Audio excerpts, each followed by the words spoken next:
All right, everybody, welcome to a special edition of the Saints Happy Hour post game show edition. Dave is doing LSU bid day. Andrew is out drunk doing wedding work, looking at wedding singers because that's his actual job. So we have the best pinch hitter in the business. Mike Mills of Booking the Territory was nice enough. I called him. I said, Mike, I need somebody to do this podcast with me. Mike was like, hell yeah, I'll do it. Mike from Booking the Territory, thanks for joining us, guy. Oh man, anytime. You know, I like talking to you about Saints football. So, So the I Saints, to, mean, this, the, this isn't work. This is pleasure. the Saints tonight, they're up 28-13 as we're recording this. Um, this game is, as far as a preseason game, this night couldn't have gone any better for the Saints. Drew Brees looked amazing. Lamar Miller blew out his ACL for the Texans, so that means the Texans were out their number one running back. And Andrew Luck retired from the Colts. So that's two games that the Saints are playing. They got amazingly easier, and I know that's horrible to say, but this is a beautiful night for the Saints. And Mike, I just want to start with Drew Brees. He looked fucking amazing. The whole I don't want to hear the washed upness. Now, he may, because he's 40, he may get hurt or something during the year, but as far as his physical skills eroding, that's a bunch of nonsense. The two throws to Michael Thomas were ridiculous. I do concur with you. He looked spot on, as you could tell from my text to you after that first drive. Yeah. Pulled the After the one goddamn completion, Mike starter. was like, get him out the game. Get him out the game. Real quick, you and Juge are evil. Wishing. Look, I'm not We gonna don't. say I don't like. I don't. You and Juge cheering for injuries from We our don't, opponents is a no, I trip. will say this. I will say this, and this is Andrew's thing. Andrew says, I don't cheer for injuries, but we know they're If it going to happens. happen. So the injuries in football, because football is violent car crashes, we know the injuries are going to happen. Therefore, better for other teams than the Saints. And that's the only thing we say. Now, I mean, look, Andrew Luck retiring. I stared at that tweet for like a minute to make sure that it didn't get got by a darn Schefter or Right. the guy who got me last week about Antonio Brown retiring, McCockenstein or whoever it was. So I stared. I was like, "Is that really Adam Schefter? Did Andrew Luck retire?" But anyway, Mike, you know, Deontay Harris, he went from fumbling a kickoff and opening the job of returner to shutting the door completely and me having to pour one out for Marcus Sherrills by running that punt back. And Mike, I have to say, that punt return that he ran back, that wasn't just because the blocking was awesome. That was him being special. That was, let me tell you, they showed the end zone angle on that thing. So you see it from the sideline angle when it happens, but on the replay, they show the end zone angle. He just made a couple of quick moves, and he had the narrowest of opening, almost like the opening that would be a small opening in a cheese grater. And he found that one opening that he needed to get through to fit into that hole or those two holes to get and score. And let me tell you something. I agree with you and Juge, the assessments you've given him overall in this preseason, and even with that fumble that he recovered, I still in my mind was like he's got this job. They're not going to cut him just based on that. There His, was no way. I've seen too much from him in this there's no preseason way. to think that they would cut him. Even with the fumble, even though he got the fumble back, even if he would have lost that fumble, there's no way they would cut him He, because that guy's Andrew, special. He is a special and returner. Andrew made a good point when I was talking to him. He was between weddings that he was going to. He made a good point. It would have been a better night for Harris if he hadn't fumbled and the punter had got him on the kick on the punt return. Just because of how much Sean Payton hates fumbles. But the thing is for me, and this is strange, is that him being 5'6" is actually a huge benefit for him, I think, on punt returns. Like he's too small to be a full-time player at wide receiver. He's just too freaking small, right? But as a kick returner, the little like you say, being able to fit in places that normal football players can't fit because he's only 5'6", like that's to his advantage. And you just can't like now that he's run that back, they cannot cut him because another team that sucks at returning will be like, but we're claiming him because he's better than anything we have, and there's proof of it because he ran back a kick. So there's no way they can cut him. Cheryl's just sorry my guy, you're donezo. I mean, you got hurt and you let the number one kick returner in Division III history in college football. You gave him an opening and he took it. Um, the other thing tonight, Mike, that was good to me is the Saints' run defense. I know it's the Jets, and I know Le'Veon Bell didn't really play, and it's Darnold and all this. But that run defense, it still looks as good as ever, man. They totally stoned the Jets. The Jets, at one point, were averaging like less than 2 yards a carry at one point.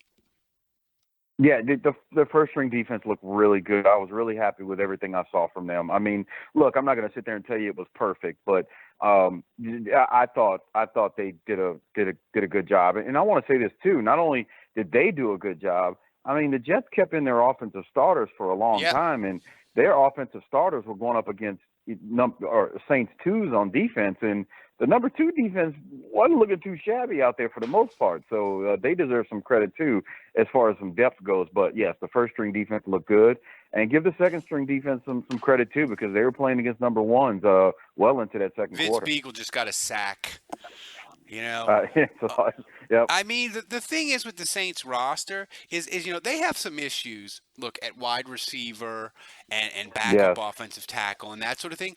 But at other spots, man, this roster is going to be one of the rosters that other NFL teams are going to wait for the Saints cuts, and they're going to be like vultures and picking at it and looking for guys. Um, you know, so the thing is tonight too, and Juge brought it up when I was talking to him again, is the Saints are in this weird spot, Mike, where we care so much about the third string quarterback, aka Taysom Hill, that in the fourth preseason game, most teams are like, "Hey, third string quarterback, you get to play the whole game. Knock yourself out." And if the third string quarterback gets hurt, gets a twisted ankle, whatever, you're cutting them. It doesn't matter anyway. Taysom Hill, he's a huge part of what the Saints are going to do. I don't want him starting and playing the whole game. JT Barrett got claimed by Seattle. They need to just hand off every play next week, I think. I don't want Taysom taking unnecessary hits. I love him too much.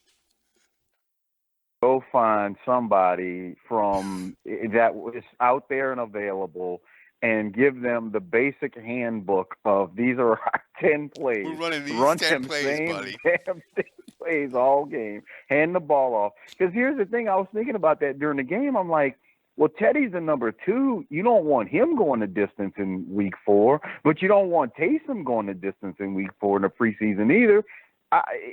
It's a, you know what? It's probably, this is a conundrum. I bet you that no like NFL team has seen in the preseason before, like what you're describing here, as the game comes to an end with the Saints winning 28-13 tonight. Yeah, it's a final. The Saints win 28-13. I mean, it's a serious conundrum, and the reason why it is to me is more so is Taysom Hill just he has it in his body that he has You it in his can't turn body, you Mike. can't turn off you Yeah, can't you turn can't off turn it what he off. does. Even in the fourth quarter of a preseason game, I just worry about him, right? So Right. He's going to take off. He's going to take off and run, and he doesn't have the in his mind. He's so used to going, I'm going to take on this defender head up. He just doesn't. It's not in his DNA to go. Let me step out of bounds right yeah, here. let me We step saw out it of bounds. last week. We didn't see it. We did see him. We didn't see him as run as much this week, but last week, I mean, he was a bulldozer. He was like, no, I'm going to keep running. No, y'all not going to tell me what to do. I'm not going to run out of bounds. Yeah, I mean, the thing is to me too. Now, one of his hits that he put on Darnold, Trey Hendrickson, like the Jets, literally they didn't block him. I don't even realize they didn't even realize he was on the field. He went unencumbered and just destroyed Darnold. But the other couple plays he made, he flashed. Davenport flashed. I mean, the thing to me, the defense looked as good as ever. Uh, the offensive line, they're bad at backup tackle. The only thing that concerned me tonight, Mike, is when you talk receiver, when you talk Michael Thomas, spectacular. Ted Ginn, he's Ted Ginn. He's going to catch bombs. He's going to drop balls. That's fine. After that, man, their receivers, the Saints, they may go looking for one. Like they if they do a trade or they claim someone, I would not be shocked because after their 3 through 5 receivers are not good. Dude, the receiver is an issue. I'm very, very worried. I'm extremely worried about that because I mean, in all reality, the number 2 receiver is the number 1 running back as well. Is Yeah. Alvin Kamara probably? That's one thing. You're hitting the nail on the head. I would not be surprised if they go looking for it. The issue is if you go looking for a receiver at this point, man, the Saints playbook. I mean, how quick can this additional I, receiver get up to I've speed? got a That's the name. I've got a name, and we're going to talk about it on the big show on Monday. And it would be good for the Saints, and it would be good for my podcast because it creates content and controversy. They need to go trade for Kenny Stills and just bring him on home. I saw your tweet. Yeah, it's got to be a Stills or Willie Snead type person. I mean, I don't think there's no way Baltimore's trading Willie Snead because Yeah, Willie no, Snead's I the don't best think. receiver on the team. Like, Yeah. No, I don't. I'm not saying that would happen, but what I'm saying is I agree with you. It's got to be that type of person who knows the yeah, playbook already. That way they can come in and pretty much get up to speed quickly. Because other than that, this isn't like plugging in an offensive guard or even a tackle, which is harder to plug in. But my point is, man, it's hard to receiver, plug. It's you hard. No, got to it's deal with. hard. It's hard to plug in a Yeah. wide receiver. And before we talk to the rest of it, I have to remind you people. I gambled on the Saints game tonight, and I won money. And if you want to gamble on the Saints, you should go to my bookie. They have the best online gaming experience, the safest, securest.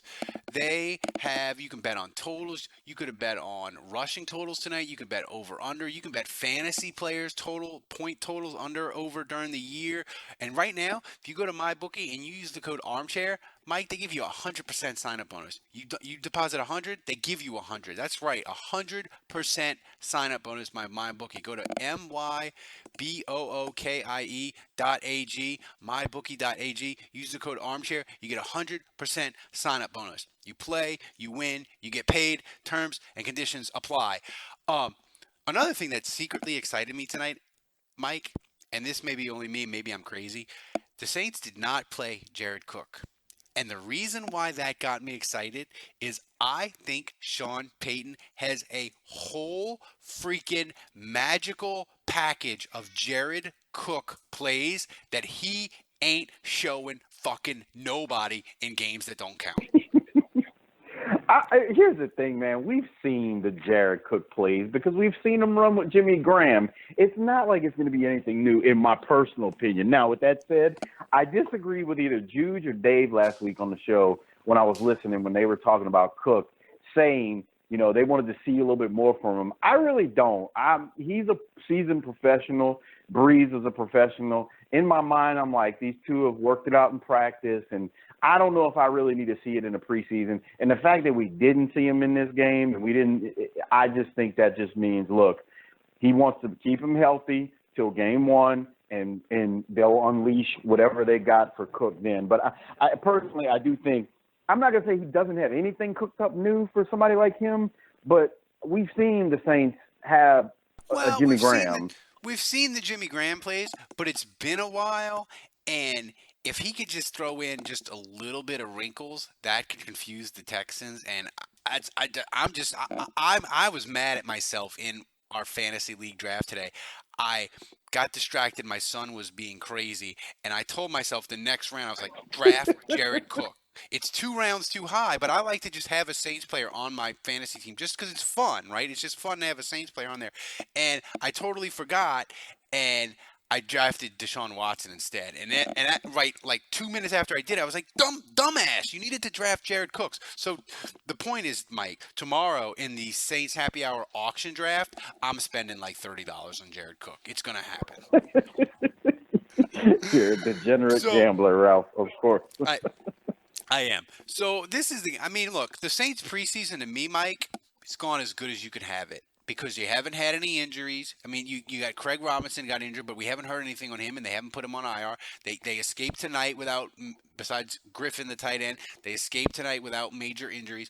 Tonight, so the preseason's gone as well as it could go.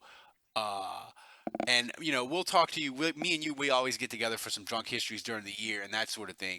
But I want your thoughts on the 2019 Saints before we get out of here. I want your thoughts on the Saints, and I want you to plug the best old school wrestling podcast in the world. And people, I do not just say it's the best old school wrestling podcast. I support them on Patreon, and I listen to like one a week. And if you love old school wrestling, let me tell you, this man is a content machine. You think Saints Happy Hour does a good job? This dude was on a cruise in the Caribbean, and I'm seeing updates in my email 2 podcasts a day that this dude is posting. So if you're an old school wrestling fan, Book in the Territory is the podcast for you. But Mike, plug the podcast and then give me your thoughts on the 2019 Saints. Well, we are the most unprofessional wrestling podcast on the planet that's not politically correct. The jokes are stupid. And, you will probably get offended, but that's the whole point to it as we talk classic wrestling. We have a lot of fun, though, no, seriously. And Ralph, thank you for inviting me tonight. And it is always, we have a good time. We talk NWA Saturday Night from the 80s. That's our main show, amongst other things. And, that's why I like yes, it, because I don't follow new wrestling. Like my wrestling, 80s wrestling is like, that's when my wrestling knowledge ended. So I just listen to you guys. I'm like, yeah, that's my thing. I know 80s wrestling. I don't know new wrestling, but I know 80s, baby.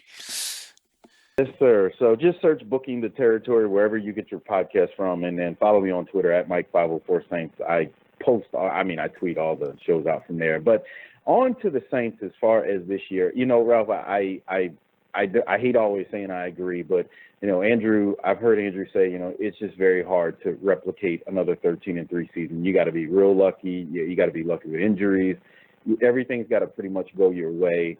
So that's going to be hard to duplicate. 13-3. I would hope 12-4, but in my mind, in a tough division, I think 11-5 is more realistic. Now that's not a bad thing. That's gonna probably win you the division. Hopefully it'll get you a bye. You got to see how things shake out. You never know. I mean, look, in 06 they went 10-6 and got a bye. So you just never know. But hopefully you at least get a first round bye. But I say 11-5. I hope for 12. Obviously I hope for better, but it's probably going to be around 11-5. They've got a really good team. They're deep. But my biggest worry, we've talked about one of them, is wide receiver, obviously. And on top of that, I am going to hit the Mike Mills panic button and drink gallons of Hennessy if Armstead goes down at tackle. Because I feel like I'm taking crazy pills. I know. That's your drink of choice, man. Yes, if Armstead goes down, that 11-5 could turn into 8-8 easy. And I know that might sound crazy to some people, but it is. Yeah. Yeah, I mean,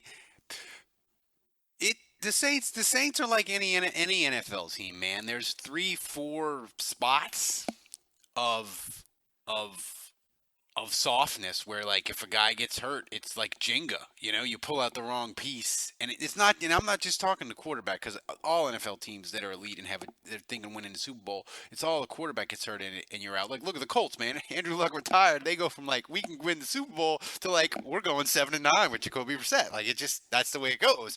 But the Saints. I mean, but look at any team, man.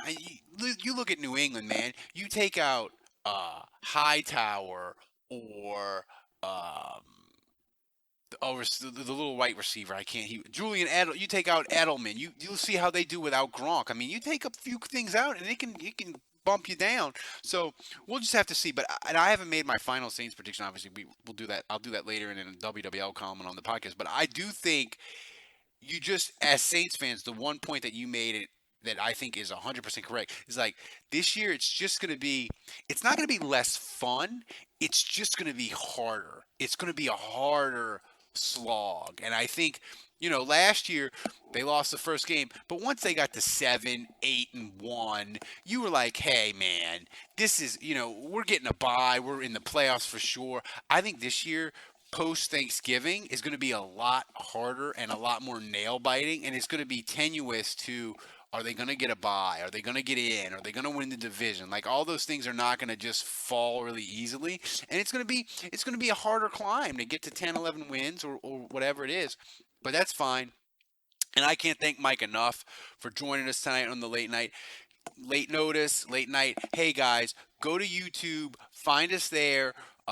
Find us wherever you get your podcasts. We are doing amazing stuff on this podcast. I can't believe you knuckleheads have got us into the top 150 on sports podcasts on iTunes. That's just ridiculous for the quality of crappy audio that this podcast has had for a decade. That you people are getting us rated on iTunes is and ranked is it blows my mind, and I can't tell you how happy I am about it.